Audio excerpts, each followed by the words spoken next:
Halo semuanya, kembali lagi bersama dengan saya Lina Dadi. Dan kali ini saya mau melanjutkan untuk membacakan renungan harian yang diambil dari buku This Day in Baptist History 2. Tentunya renungan harian ini diambil dari kisah para martir atau orang-orang yang mati atau hidup mereka mempersembahkannya untuk Tuhan. Dan sesuai tanggal 19 September, dan ada satu kisah tokoh yang sangat bagus untuk kita belajar. Dan hari ini judulnya yaitu ia berhasil mendirikan gereja di dalam penjara. Nats yang diambil yaitu 1 Tesalonika 5 ayat 1 sampai dengan 8. Judul asli dari buku This Day in Baptist History yaitu penjara adalah rumah keduanya. Francis Bamfield lahir dalam keluarga Inggris terkemuka di Devonshire pada tahun 1615. Orang tuanya John dan Elizabeth sangat religius dan mereka memutuskan bahwa putra ketiga mereka akan dididik untuk berkarir di gereja. Selama bertahun-tahun awal pemuda itu, ia mengembangkan kecintaan yang mendalam pada sastra. Dan saat masih remaja, dia meninggalkan rumah untuk pergi ke Oxford, di mana dia masuk Wadham College pada tahun 1631. Dia lulus dengan gelar BA pada tanggal 4 Juli 1635. Ia memperoleh gelar masternya pada tahun 1638. Tetapi di kemudian hari ia menoleh ke belakang dengan muak karena hanya sedikit sekali yang diajarkan tentang prinsip-prinsip kitab suci di sana. Bamfield ditabiskan sebagai diaken dan presbiter oleh Uskup Joseph Hall dan Robert Skinner dari gereja Inggris dan ditempatkan di sebuah paroki di Dorsetshire pada bulan Juli 1639.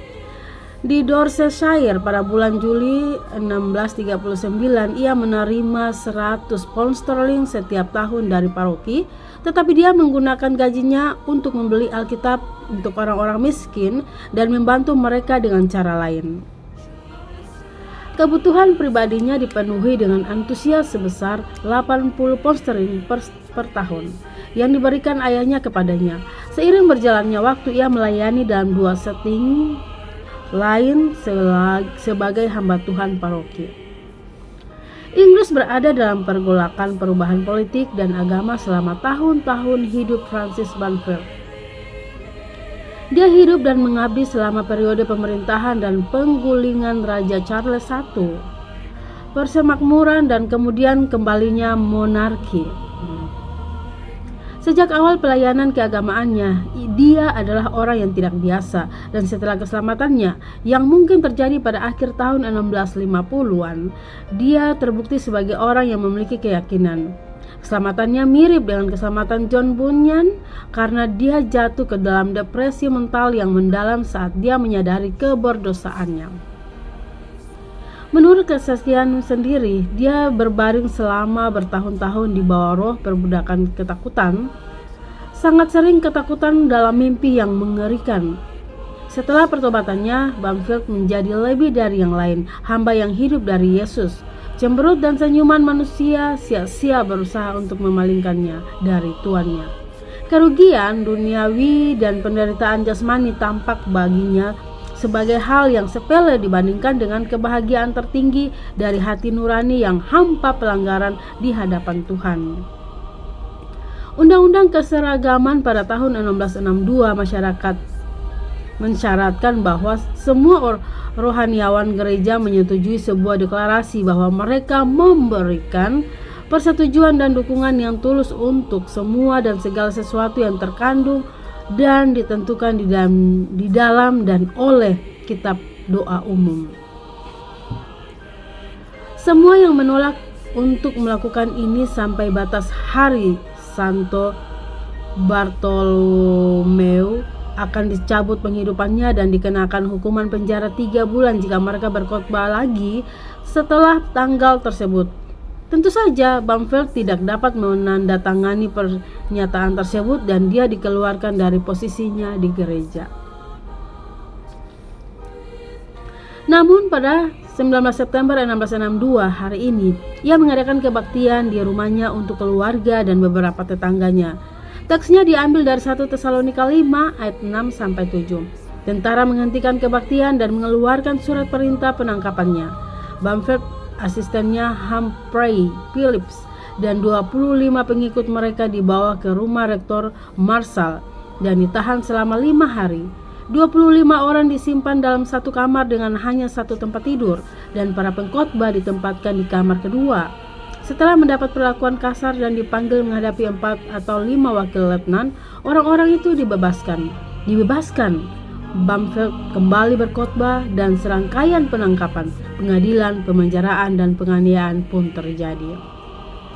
Dia berada di bawah tekanan terus-menerus sampai akhirnya dia dipenjarakan di Dorchester, tempat penahanannya berlangsung selama 9 tahun. Lama banget ya. Selama itu dia berkhotbah hampir setiap hari Minggu dan mampu mendirikan sebuah gereja di dalam tembok penjara. Selama pemenjaraan inilah studi Bamford menuntunnya untuk menganut pemeliharaan hari Sabat. Setelah dibebaskan lagi dari penjara, Bamford mendirikan sebuah gereja di Pinner's Hall di London dan pada tanggal 5 Maret 1675. Sejak saat itu Bamford keluar masuk penjara berkali-kali. Dia melayani di gereja itu kapanpun jadwal penjara memungkinkan sampai saat kematiannya. Selama satu masa pemenjaraannya pada periode itu, Bamford menerima penyelaman orang yang percaya sebagai satu-satunya cara pembaptisan yang alkitabiah, dan dia dibenamkan saat masih sebagai seorang narapidana. Tentu saja dia memimpin para pengikut jemaatnya ke posisi alkitabiah.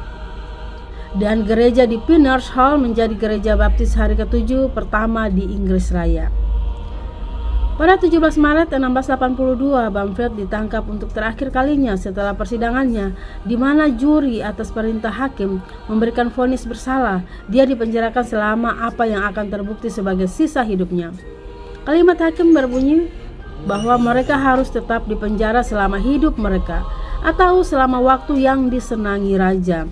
Bamford ditahan di penjara yang menakutkan di Newgate. Kekerasan kehidupan penjara terlalu berat bagi Bamford yang sudah tua, yang meninggal di Newgate pada tanggal 16 Februari 1684. Dia dimakamkan pada tanggal 19 di kuburan baru yang dibeli oleh kaum baptis di Glasshouse Yard, dekat Aldersgate Street.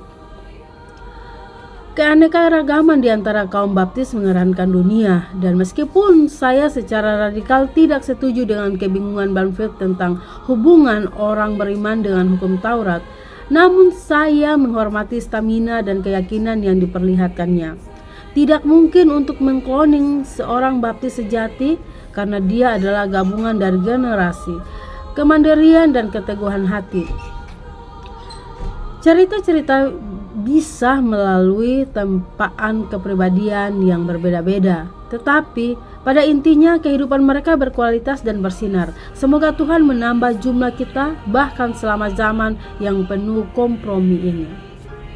Renungan tambahan dari Dr. Sontoliau.